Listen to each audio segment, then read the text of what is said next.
السلام عليكم ورحمة الله.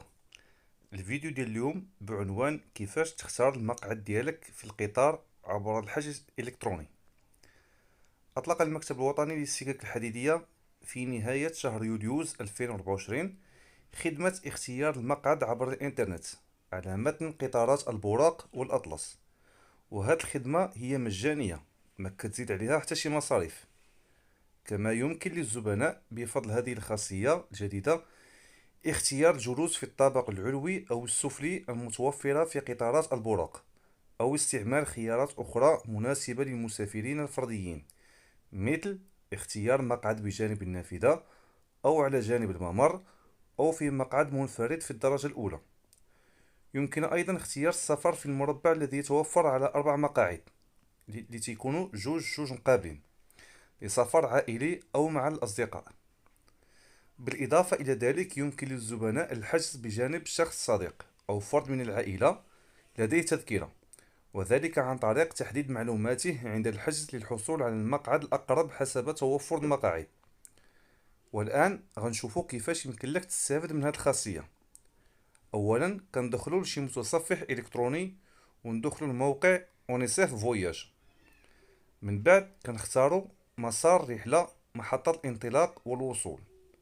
في هذا المثال غنختار قطار البراق من محطة طنجة إلى محطة الدار البيضاء المسافرين. كندخلو معلومات السفر بالطريقة المعتادة كيف ما شرحنا ذلك في فيديو سابق اللي كان بعنوان كيف تحجز تذكرة إلكترونية للقطار في المغرب. كنكملو الحجز حتى كنوصلو لخانة مي بريفيرونس دو بلاسمون.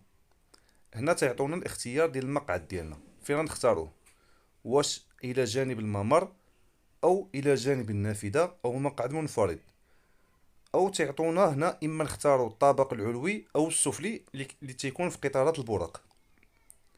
وإذا كنتو حافظين الترقيم ديال المقاعد كاينة حتى هاد الخاصية، تختاروا رقم العربة ورقم المقعد مباشرة.